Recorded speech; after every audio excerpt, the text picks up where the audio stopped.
Visa প্রত্যাশীদের আতঙ্ক যেন কাটছেই না। প্রতিনিয়ত তারা ট্রাম্প প্রশাসনের নির্দেশনার অপেক্ষায় আছে যে কি নির্দেশনা আসছে, কি নতুন নির্দেশনা আসছে, কোন দেশগুলো ট্রাভেল ব্যানের আওতায় আসছে। আপনারা জানেন যে 19টি দেশ অলরেডি ট্রাভেল ব্যানের আওতায় আছে। তো এই তালিকাটা বাড়িয়ে 30টিরও বেশি দেশকে ট্রাভেল ব্যানের আওতায় বা ভিসা নিষেধাজ্ঞার আওতায় নিয়ে আসার পরিকল্পনা করছে ট্রাম্প প্রশাসন। তো সেই 30টি দেশের মধ্যে কারা থাকতে পারে, সেক্ষেত্রে কোন কোন ভিসার উপরে প্রভাব পড়বে বা বাংলাদেশিরা এই ভিসা নিষেধাজ্ঞার আওতায় পড়বে কিনা সেটাই আলোচনা করব আজকের এই ভিডিওতে। চলুন শুরু করা যাক। তার আগে বলে নিচ্ছি, যারা আমাদের চ্যানেলে নতুন বা আমাদের চ্যানেলটি এখনো সাবস্ক্রাইব করেননি, please hit the subscribe button. আর যারা অলরেডি সাবস্ক্রাইব করেছেন তাদেরকে অসংখ্য ধন্যবাদ।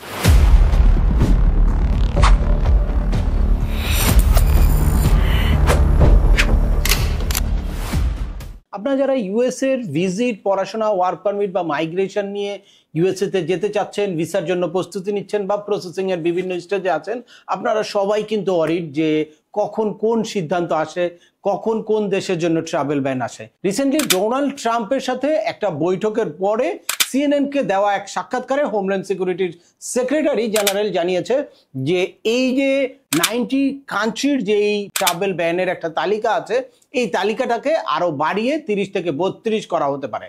কারণ কি, যে যেই সব দেশ ইউএস এর নিরাপত্তার ঝুঁকিতে আছে, আপনারা জানেন যে লাস্ট কিছুদিন আগেই যে হোয়াইট হাউসে ন্যাশনাল গার্ড 2 জন হত্যা করার অভিযোগে আফগানিস্তানের সম্পূর্ণ ভিসা বন্ধ করা হয়েছে, সকল প্রকার নতুন অ্যাসাইলাম বন্ধ করা হয়েছে, কারণ একজন অ্যাসাইলি কিন্তু এই হত্যাটা করেছে।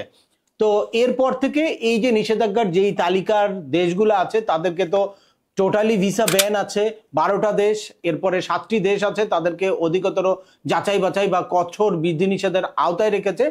আরো বড় করতে পারে এই তালিকাটা, কারণ ওয়ার্ল্ডের বিভিন্ন দেশ আছে যাদের দেশের রাজনৈতিক অবস্থা ভালো না বা সরকার অনেক হেভি উইক সরকার, এবং কি হয় যে কোনো কারণে তাদের পাসপোর্ট বা আইডেন্টিটি যাচাই করা সম্ভব হচ্ছে না। এইসব দেশকে তারা কালো তালিকায় নিয়ে আসবে, যাতে ওইসব দেশের কেউ ইউএসএ তে ভিজিট বলেন, স্টুডেন্ট বলেন বা ইমিগ্রেশন ভিসায় আসতে না পারে। এটা হচ্ছে ইউএস এর ন্যাশনাল সিকিউরিটির জন্য তারা এই সিদ্ধান্তগুলো নিচ্ছে। তো এক্ষেত্রে যেসব দেশের অবস্থা ভালো তাদের অরিড হওয়ার কোনো কারণ নাই। এখন আসি যে বাংলাদেশিদের যেই উদ্বেগের জায়গা, সেটা হচ্ছে বাংলাদেশ কি এই নিষেধাজ্ঞার আওতায় পড়বে কিনা। তো এক্ষেত্রে বলতে পারি যে এখন পর্যন্ত অফিসিয়ালি বাংলাদেশের নাম কোথাও আসে নাই বা আলোচনায় কোথাও উঠে নাই। তবে যেহেতু নিরাপত্তা সংশ্লিষ্ট বিভিন্ন ইস্যু বা ভিসার অ্যাবিউজ, বিভিন্ন লিগ্যাল সিস্টেমের অ্যাবিউজ বা অ্যাসাইলামকারী দেশের মধ্যে বাংলাদেশের হিউজ পিপল কিন্তু অ্যাসাইলাম করেছে, তো সেক্ষেত্রে এই সম্ভাবনা কিন্তু থাকতেই পারে। তো যতক্ষণ এই ইউএসএর মানে আইন শৃঙ্খলা পরিস্থিতি বা এই ইমিগ্রেশন সিস্টেমকে নতুন করে ঢেলে সাজানো না হচ্ছে বা এই ব্যান্ডের নতুন নতুন তালিকা তৈরি হচ্ছে, ততক্ষণ বাংলাদেশ কিন্তু কিছুটা হলেও ঝুঁকিতে থাকছেই। এখন আসি যে ফাইনালি এই পরিস্থিতিতে ভিসা প্রত্যাশীদের কি করণীয়। তাদের হচ্ছে যারা যেই অ্যাপ্লিকেশন করার জন্য অলরেডি এলিজিবল হয়ে গেছেন ইমিগ্রেশন ক্যাটাগরিতে, F1, F2A, F2B, F3, F4 বা IR1, IR2, IR5, এই সবগুলো ক্যাটাগরিতেই যাদের রিলেটিভকে আনার জন্য আপনারা এলিজিবল হয়ে গেছেন, আপনারা দ্রুত আপনাদের ইমিগ্রেশন ফাইলটা লঞ্চ করে ফেলবেন।